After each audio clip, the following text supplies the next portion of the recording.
Good morning, everybody. Welcome to this online press conference. Unfortunately, due to the COVID situation, we are unable to hold a physical press conference, so it's all just going to be online.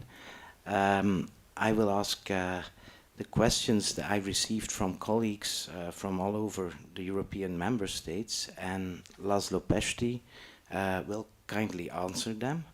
So, László Pesty, our guest today, is a former Hungarian war correspondent, a television producer, and he documented the Eastern European regime changes 32 years ago as a video reporter.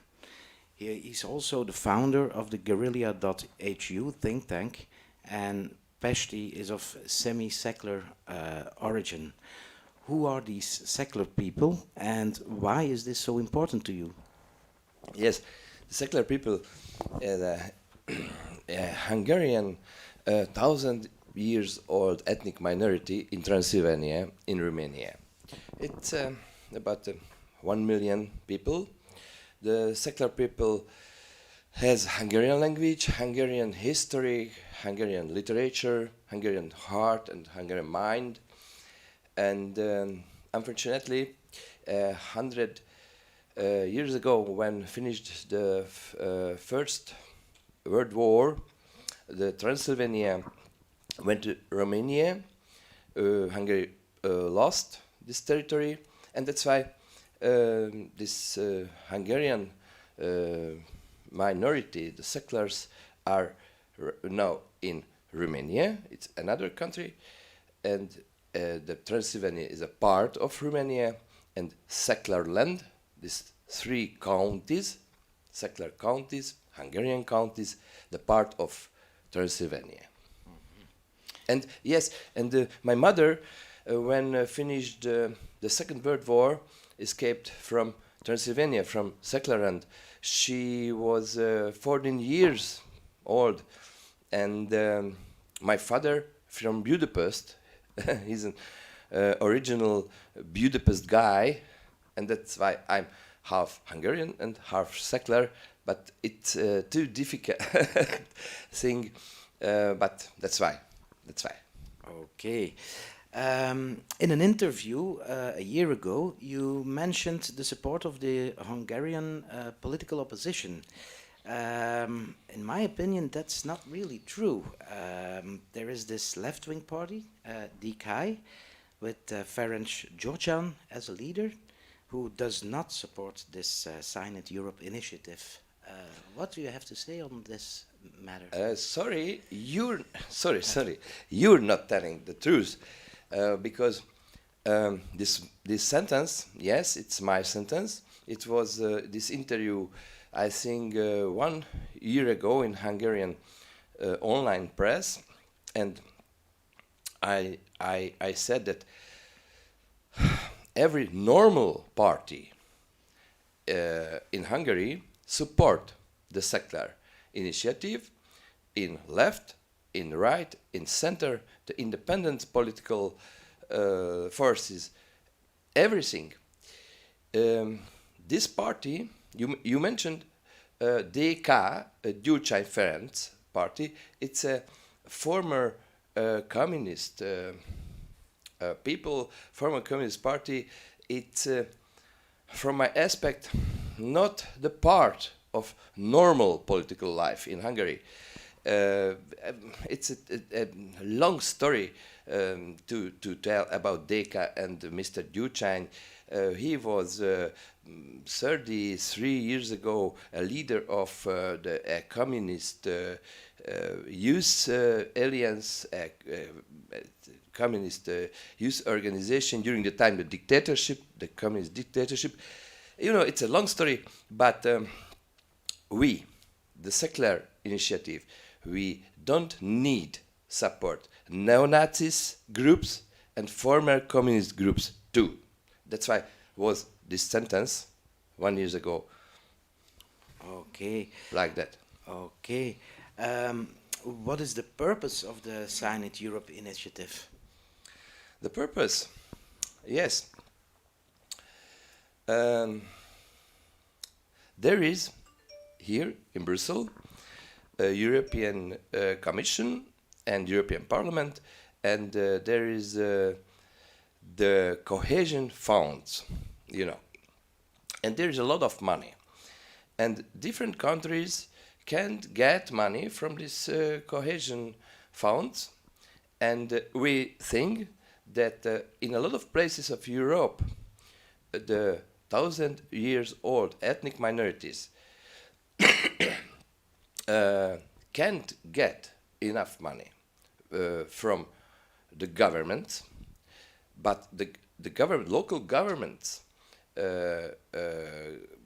got money from Brussels, from cohesion funds, but this money don't go to this minority, this territory of minorities, and that's a big problem. A big problem because the ethnic minorities, these territories, national regions, need money to build industry, to support economy, to survive, make cultural project and so on. And the surviving need money. And it's a big problem in a lot of places of Europe now. What happened in the European Court yesterday? There was this procedure going on to try to destroy this initiative. Do we have a verdict? Yes, it's breaking news. Yesterday, the trial in the European Court of Justice was adjourned, fortunately, but it's not so important, I think. The substance of the story that Romania, the state of Romania, attacked a commission in Brussels, European Commission. And what's the reason? Romania don't like our initiative. And the problem of Romania that the European Commission has allowed us to collect signature. Is it a problem? That's why this attack. And if the court make trial about it, why? Why? It's the problem of Romania, and it's the problem of whole European communities. If a court make trial about this crazy idea, and I don't know, in the future the court will make this trial, and we don't like the thing. Yeah, but does that mean that there's still the possibility that this initiative can be suspended? I don't know. I don't know exactly in this moment. Okay. Okay, let's talk numbers. Objective facts.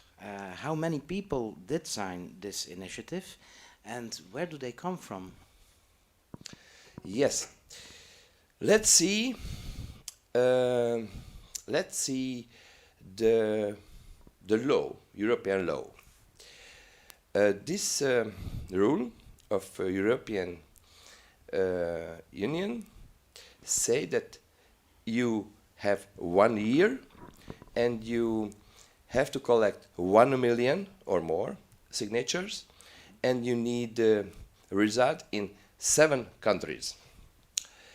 In the past of history of European Union started 6 initiative, citizens initiative, and 70 was unsuccessful, only 6 was successful. And we are, our initiative, secular initiative, the 6th. It's a hard work to collect so many signatures in Europe, and that's why these numbers, I think. We have now 1 week. The deadline of initiative will be in 7th May, midnight. That's why we've got only 1 week. And now we have 1,150,000 online signature and some in papers, maybe 240,000 on paper. It's enough, I think. And we have got not 7 countries, we have got 10 countries, and we are here in Brussels, in Belgium, and we try to collect more and more. We try to make Belgium too, and if we will be successful after 1 week, maybe we will have not 10, 11 countries. How many signatures do we still need in Belgium? 10,000. It's many. It's a hard work. We'll have another week, so we can have a go. That's why I'm happy to discuss about these questions and problems here with you, because it's a publicity for secular initiative, and that's why I'd like to say a big thank you very much for the Press Club Brussels. It's a big help for us, and thank you very much. Okay. There's this very specific situation in Belgium, especially for the Flemish-speaking people. We have always been very suspicious about rules about minorities, because in Belgium especially, they get misused by the French-speaking minority that tries to claim rights in Flanders. How do you define a national minority, and how many people belong to this category? Especially for the Belgian people, it's kind of important. Yes, it's a very good question, because here in Belgium, it's a special situation, because very many territory in very many countries of Europe, there is a majority and 1 or 2 or 3 minorities. Here in Belgium, it's not a typical situation, because you can ask me, okay, László, who is the minority here? The French-speaking people, the Flemish people, who? It's not typical. But other countries, for example, Romania, in Spain, in French, in a lot of places of Europe, yes, exactly, there is a majority, and usually majority has got the government, the power, and they, under pressure, anytime, minorities. 50 million people in European Union are in these national regions, minority national regions, and I think it's 10% of whole nation of European Union. It's very many people. It's a big group of peoples, and that's why I think our initiative is important. You already touched on the situation in Romania, but why do you think the regions in the European Union need support? What are the specific problems they are confronted with? Yes, different problems. I think we can say there is two big part of problems. First of all, the human rights problem.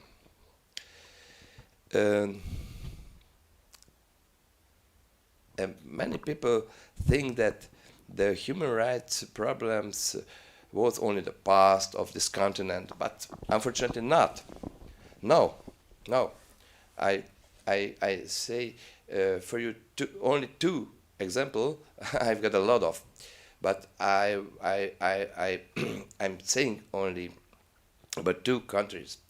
Baltic States, there is a lot of Russian people who hasn't got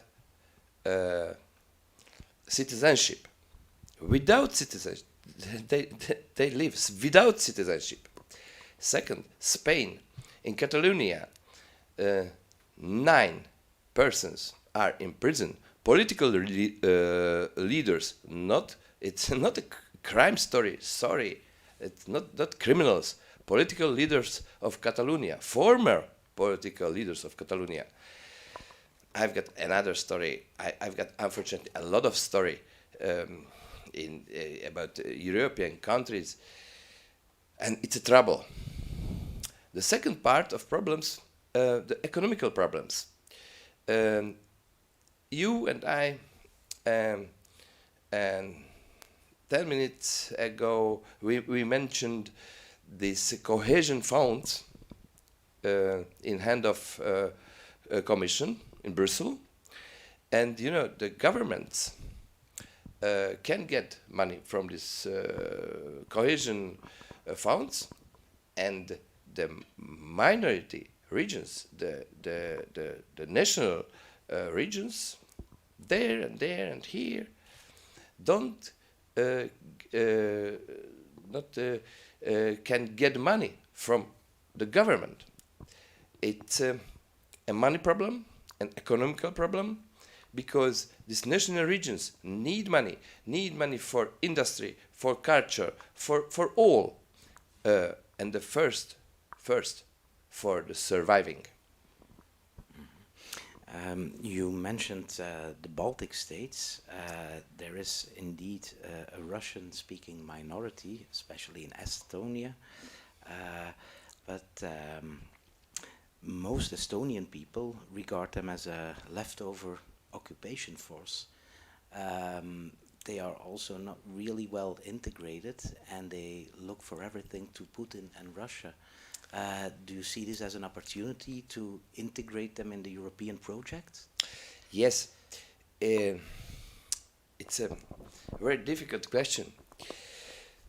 Let's see, this 60 years when Baltic States were the part of Soviet Union, and Moscow sent a lot of Russian people to the states to change the ethnical situation.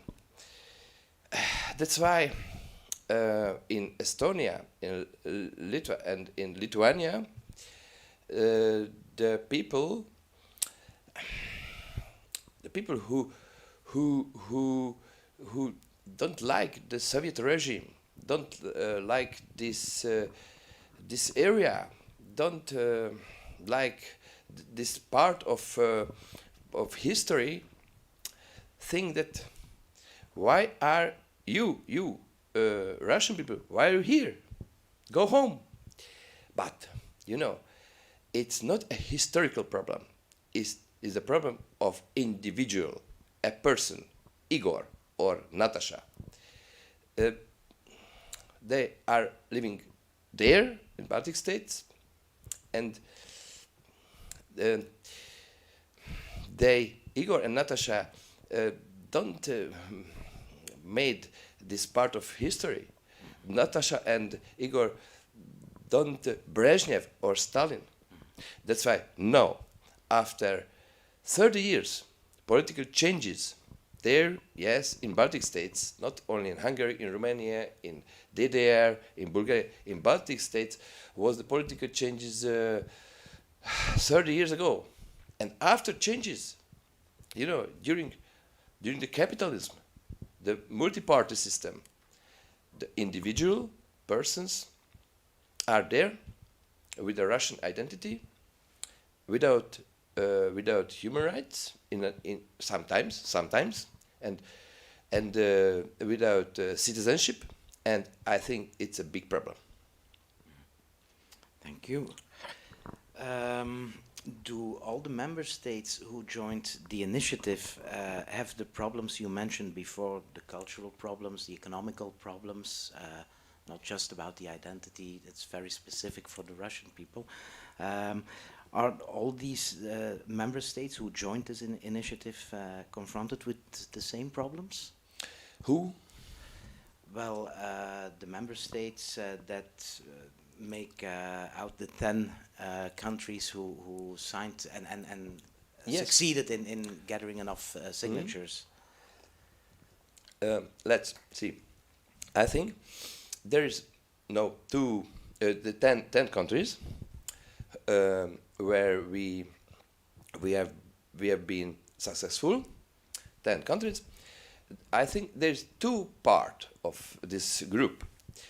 The first, for example, Romania or Spain, they have hard problems with minorities. I think seculars or Catalans are under pressure, and it's a hard human rights problem. For example, in Romania or in Spain. The second part of the countries we have, for example, Hungary or Ireland or Slovenia, they was successful. We have a lot of signatures because people thought that we have minorities in other country. Slovenian people, for example, in Italy or in Austria, and that's why we sign it. Or Hungarian people think that yes, there is a lot of Hungarian in Slovakia, in Serbia, in Romania. That's why I will sign it. In Ireland too, this attitude, solidarity. For example, an Irish people can see the situation in North Ireland. You know, that's why he live in Ireland, but will sign it. There's two parts. You state this initiative is a non-political one, but when I look at your past, I see that you're an influencer that who belongs to a specific party in Hungary. Hasn't politics mixed into this initiative? Yeah, this question is very difficult to answer. Is it? Good question. Is it a political initiative or not? It's a civil initiative or not? We've got a lot of aspects. This initiative has political aspects too, okay. But economical aspects, cultural too, maybe is, you're right, it's mixed. There is a political thinking, there is a political part of this story, but cultural, economical, and civil too. I don't know exactly which person has got politics, culture, economic, and so on in this story. It's a mix and very difficult to answer your question, but it's important. People who doesn't like our petition or initiative say that it's a clear politic, because you know, in a lot of place, in a lot of country, the people don't like politics, and that's why if we are a political story, we are a political initiative, a lot of people won't sign it. Okay. The think tank Guerilla.hu, which you are the founder of, is behind this initiative. That's a bit of a strange word because it comes from the Spanish word guerra, meaning war. In Latin America, most guerrilla movements are extremely left-wing. What does it stand for in this initiative and in this think tank? Isn't this a little bit controversial, seeing that you are more on the right of the spectrum in politics? So isn't it strange that you named your group after a left-wing expression? Yes, in Hungary is not only the South American resistance movement that are called guerrillas in the public consequences. The meaning this word in Hungary wide, wider than what you mentioned. The guerrilla meaning, yes, in Hungary. You're right.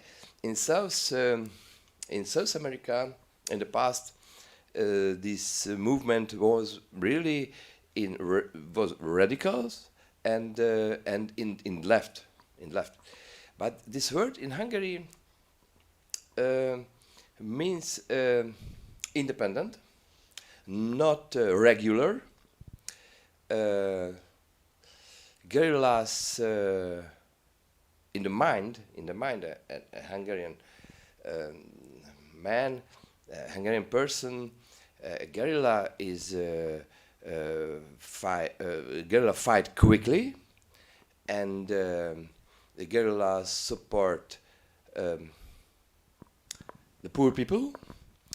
Guerrillas support local. Guerrilla fight against global. That's I can definite this word like this. Okay, In Hungary. thank you. Guerilla.hu is communicating and using in its communication over 15 social media platforms, all very different.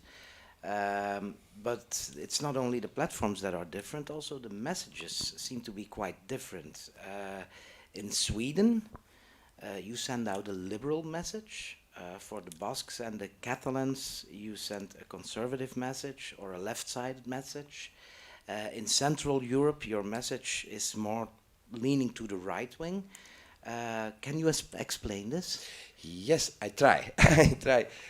It will be hard work because the ethnic minority problem in Hungary or in Central Europe is in the past was a right, politically a right a thing to speak about it and so on.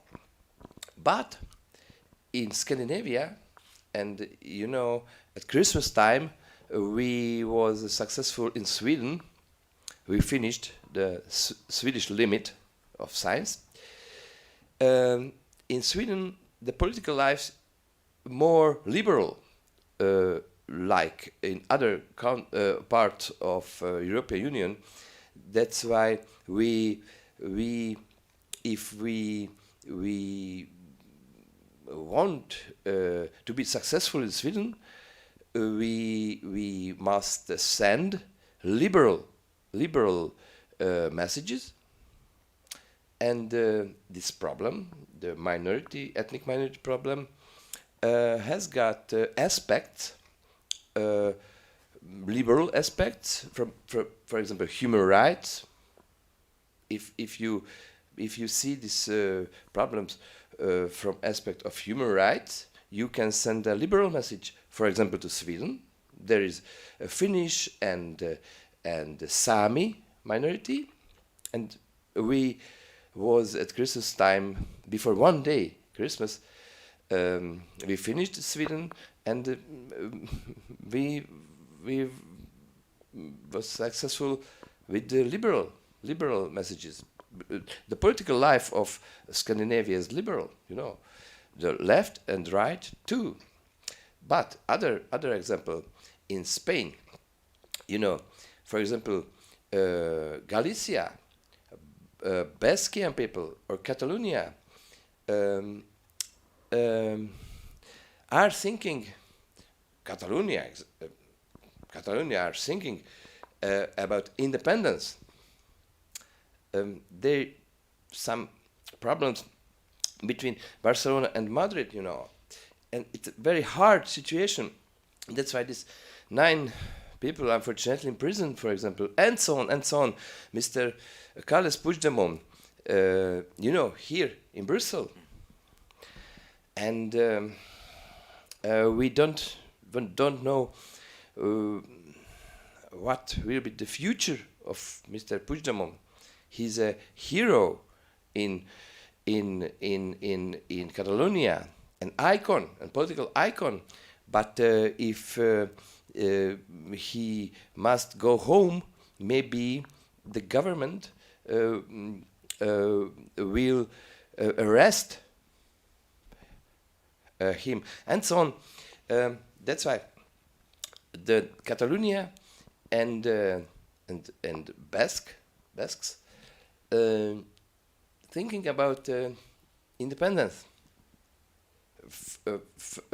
First of all, Catalonia. It's a very strong movement there. But this part of Spain, not really not in the right side of political life, because in when was Mr. Franco the leader of Spain, this two county or territory wasn't under pressure, and that's why Basquians and Catalonians movement don't like too much the right. That's why they, first of all, in left, but they have a very patriotic thinking, and they are speaking continually about independence and so on.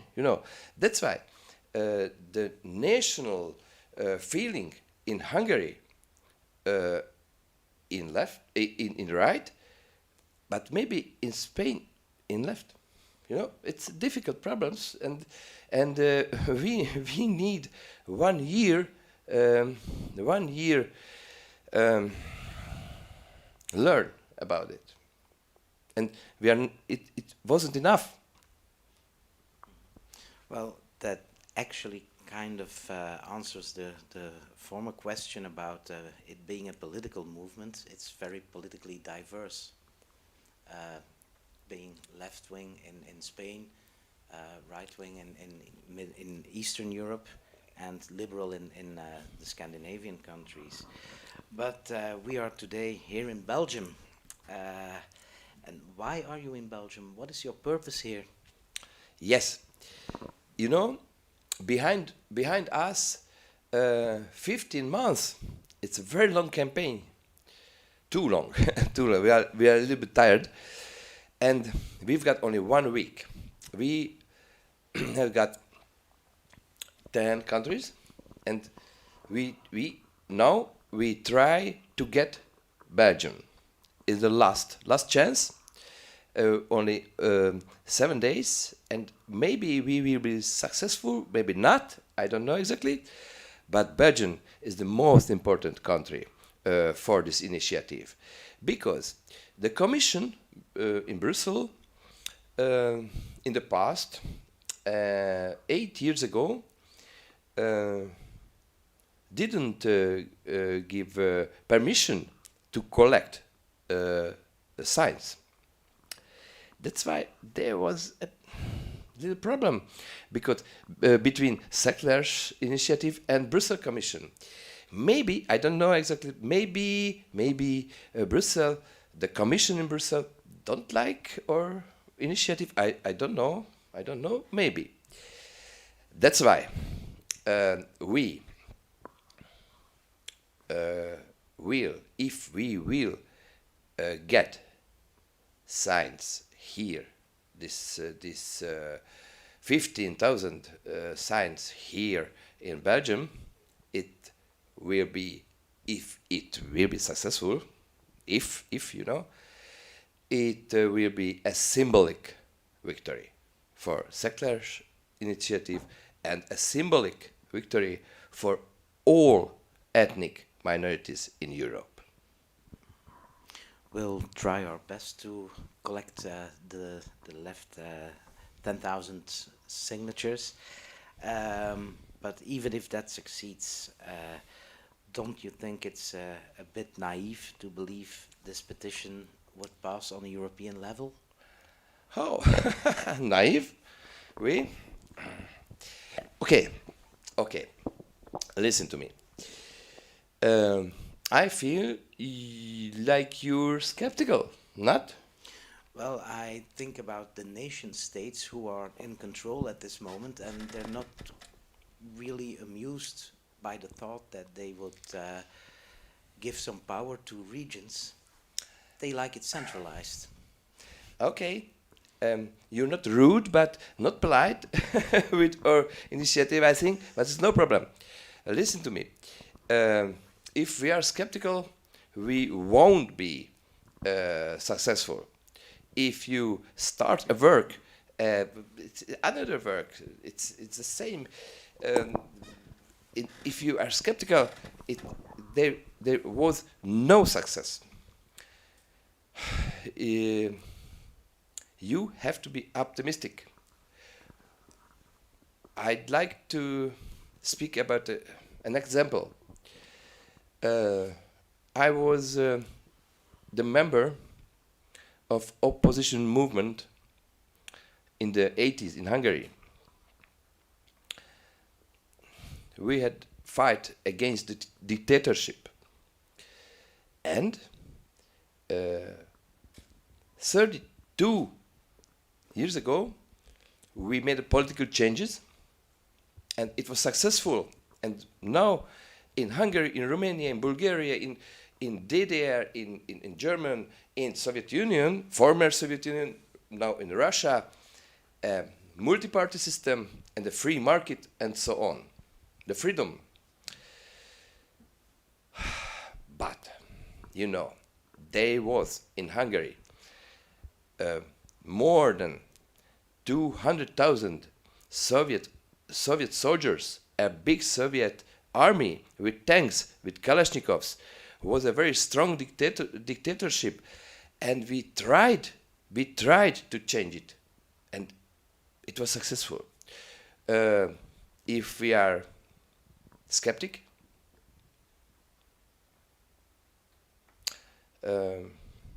doesn't happen this.